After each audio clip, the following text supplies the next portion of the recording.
بسم اللہ الرحمن الرحیم نحمدہ ونصلی علی رسولہ الکریم اما بعد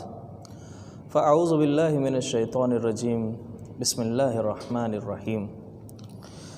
مولاي صلی وسلم دائما ابدا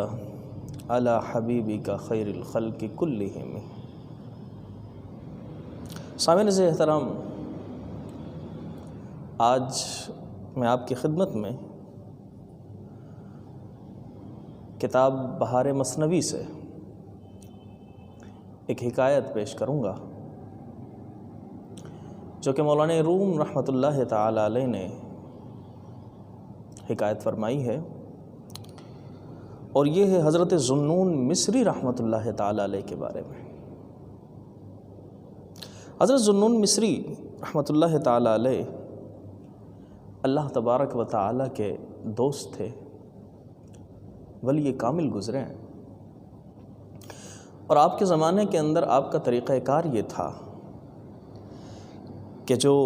آپ کے زمانے میں جعلی دیندار لوگ ہوا کرتے تھے کہ جو صرف دین کا لبادہ اوڑھ لیا کرتے تھے، دینداری دکھایا کرتے تھے، حضرت ذوالنون مصری رحمۃ اللہ تعالی علیہ ان کی اس جعلی دینداری کو اتارا کرتے تھے۔ اب جب حضرت ذوالنون مصری ان کی اس جعلی دینداری سے ان کو منع کرتے تو ان لوگوں کو بڑا برا لگتا ہی، وہ لوگ پریشان ہو گئے اس میں، اور ان کی عزت، ان کے مقام اور ان کے مرتبے کے اندر کمی آنے لگ گئی، ان کی عزت گھٹنے لگ گئی۔ تو لہٰذا انہوں نے کیا کیا کہ حضرت ذوالنون مصری رحمۃ اللہ تعالی علیہ کی شکایت حاکم وقت سے کر دی، اور حاکم وقت سے شکایت کر کے ان کو قید خانے میں ڈلوا دیا۔ جب حاکم وقت کی طرف سے قید خانے میں ڈالنے کا ان کے لیے پیغام آیا اور انہیں ڈالا جانے لگا، تو حضرت ذوالنون مصری رحمۃ اللہ تعالی علیہ نے خوشی خوشی اس کو قبول کیا اور جیل خانے چلے گئے۔ اب جب جیل خانے آپ چلے گئے، قید میں چلے گئے، تو دوستوں سے جدا ہو گئے، لیکن جو دوست تھے آپ کے، انہوں نے ایک دن سوچا کہ بڑا عرصہ ہو گیا حضرت ذوالنون مصری رحمۃ اللہ تعالی علیہ سے ملے ہوئے، تو کیوں نہ ان سے ملا جائے اور ان کے پاس جا کر ان سے معاملات کے بارے میں پوچھا جائے۔ چنانچہ وہ لوگ حضرت ذوالنون مصری رحمۃ اللہ تعالی علیہ سے ملنے کے لیے قید خانے چلے گئے، جیل میں چلے گئے۔ جب وہاں گئے اور آپ سے ملاقات ہوئی تو آپ کے دوست آپ سے کہنے لگے کہ اے ذوالنون، ہم سے کچھ باتیں شیئر کریں، ہمیں کچھ باتیں بتائیں، راز نہ چھپائیں ہم سے کہ جب قید خانے میں آپ آئے ہو تو بڑی خوشی خوشی قید خانے میں آ گئے، اس کی وجہ کیا تھی، کیا راز تھا اس کے اندر۔ حضرت ذوالنون مصری رحمۃ اللہ تعالی علیہ نے جب یہ سنا تو آپ اپنے ان دوستوں کو برا بھلا کہنے لگ گئے، آپ نے ان کو ڈانٹنا شروع کر دیا، برا بھلا کہنا شروع کر دیا، اور آپ نے سخت الفاظ میں ان سے گفتگو کرنا شروع کر دی، خوب انہیں سنانے لگے۔ اب وہ اسی طرح جب حضرت ذوالنون مصری رحمۃ اللہ تعالی علیہ نے ان کو خوب برا بھلا کہا، ڈانٹا، سنائی، تو وہ ڈر گئے، اور انہوں نے کہا کہ بھئی ذوالنون جو ہے وہ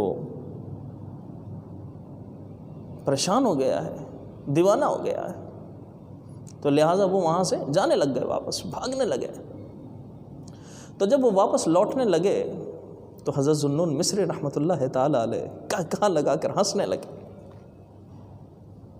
آپ ہنسنے لگ گئے، اور آپ نے فرمایا کہ دوستو تم دوست ہو، دوست اس طرح ہوتے ہیں، تم تو نام نہاد دوست ہو دنیا کے اندر، کہ دوست وہ ہوتا ہے کہ جو دوست کی طرف سے دی ہوئی تکلیفوں کو برداشت کرتا ہے۔ سچا دوست وہ ہوتا ہے کہ جو دوستوں کی طرف سے جو بھی پریشانی آ رہی ہے، تکلیف آ رہی ہے، مصیبت آ رہی ہے، اس کو وہ برداشت کرتا ہے، اس کو وہ جھیلتا ہے، اور دوست کی طرف سے آئی ہوئی تکلیف کو بھی دوست کی طرح محبوب رکھتا ہے۔ اور تم کہتے ہو کہ ہم تمہارے دوست ہیں، میری اتنی سی سخت تلخ باتوں کو برداشت نہیں کر سکے اور اس طرح بھاگنے لگ گئے مجھے چھوڑ کر۔ تو حضرت ذوالنون مصری رحمۃ اللہ تعالی علیہ نے یہاں بتایا کہ سچا دوست کون ہوتا ہے۔ اسی کو مولانا روم رحمۃ اللہ تعالی علیہ بیان فرماتے ہیں، جس کا ترجمہ یہ ہے کہ دوست تو سونے کی طرح ہوتا ہے، دوست سونے کی طرح ہوتا ہے، اور اس کی طرف سے آئی ہوئی تکلیف وہ آگ کی طرح ہوتی ہے۔ جس طرح سے سونا آگ کے اندر جا کر نکھر جاتا ہے، آلہ ہو جاتا ہے، اجلا ہو جاتا ہے، بالکل اسی طریقے سے دوست کی طرف سے جب تکلیف آتی ہے، پریشانی آتی ہے، تو پتہ چل جاتا ہے کہ سچا دوست کون ہے، بہترین دوست کون ہے۔ اس حکایت سے ہمیں سبق کیا ملتا ہے؟ مولانا روم رحمۃ اللہ تعالی علیہ اس حکایت کو بیان فرماتے ہیں، ہمارے لیے اس حکایت میں درس کیا ہے؟ اس حکایت کے اندر ہمیں بھی یہ بتایا جا رہا ہے کہ دیکھیں، ہم بھی اللہ تبارک و تعالی سے محبت کرتے ہیں، اللہ تبارک و تعالی سے پیار کرتے ہیں، کہتے ہیں کہ ہمیں اللہ سے عشق ہے، ہمیں اللہ سے محبت ہے، ہمیں اللہ سے لگاؤ ہے، تو پھر ہمارے لیے بھی یہ ہے کہ جب ہمیں کوئی پریشانی آئی اللہ کی طرف سے، کوئی مصیبت آئے اللہ کی طرف سے، تو ہمیں اس مصیبت کو برداشت کرنا چاہیے۔ ہمیں جس طریقے سے اللہ تبارک و تعالی کی طرف سے جب کوئی خوشی ملتی ہے، کوئی عہدہ ملتا ہے، کوئی مقام ملتا ہے، کوئی مرتبہ ملتا ہے، مال و دولت مل گئی تو بڑے خوش ہو گئے، لیکن اسی رب کی طرف سے جب کوئی پریشانی آئی، جب کوئی مصیبت آئی، جب کوئی ٹینشن آ گئی، تو پھر اس صورت میں ہم نہ جانے کیا کیا کہہ دیتے ہیں، اپنے لفظ زبان سے الفاظ نکالتے ہیں۔ معاذ اللہ بعض لوگ تو اس حد تک کہہ دیتے ہیں کہ کیا رب کو میں ہی ملا ہوں آزمانے کے لیے؟ کیا رب کو میں ہی ملا ہوں کہ ساری تکلیفیں، ساری پریشانیاں مجھ کو دے دیں؟ تو جس طرح ایک انسان اللہ تبارک و تعالی کی طرف سے آئی ہوئی خوشی کو، اللہ تبارک و تعالی کی طرف سے ملی ہوئی عزت کو، مقام کو، مرتبے کو قبول کرتا ہے، اسی طریقے سے اگر کوئی اس کی طرف سے پریشانی آ جائے، مصیبت آ جائے، تو اللہ تبارک و تعالی کی طرف سے آئی ہوئی مصیبت اور پریشانی کے اوپر بھی پریشان نہ ہو، بلکہ صبر کرے اور یہ سمجھے کہ یہ بھی میرے دوست کی طرف سے مجھے ملی ہے، اس اللہ کی طرف سے ملی ہے۔ اللہ تبارک و تعالی انسان کی یہی حقیقت قرآن کے اندر بیان فرماتا ہے، 30ویں سپارے کے اندر سورہ فجر کے اندر اللہ تعالیٰ فرماتا ہے فَأَمَّا الْإِنسَانُ إِذَا مَا ابْتَلَاهُ رَبُّهُ فَأَكْرَمَهُ وَنَعَّمَهُ فَيَقُولُ رَبِّ أَكْرَمَنِ وَأَمَّا إِذَا مَا ابْتَلَاهُ فَقَدَرَ عَلَيْهِ رِزْقَهُ فَيَقُولُ رَبِّ أَهَانَنِ۔ اللہ فرماتا ہے کہ یہ انسان ہے کہ جب اس کو کوئی عزت ملتی ہے، جب اس کو کوئی عہدہ ملتا ہے، جب کوئی مقام ملتا ہے، کوئی مرتبہ ملتا ہے، کوئی نعمتیں اس کو عطا کر دی جاتی ہیں، فَيَقُولُ رَبِّ أَكْرَمَنِ، تو وہ کہتا ہے کہ یہ میرا رب کا کرم ہے،